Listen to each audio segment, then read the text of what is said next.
how to turn off pictures optimization in camera on Samsung Galaxy S26 Ultra. Let's start the video. First of all, go to app library.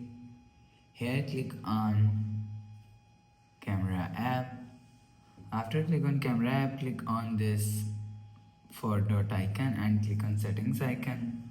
Now in camera settings, scroll down and you will see fourth option is intelligent optimization. Click on intelligent optimization and click on maximum and you will see scene optimizer is here.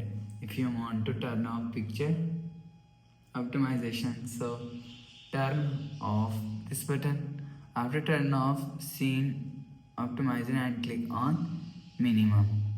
After click on minimum, you will see picture optimization in camera is turned off. After the process, go back to home screen.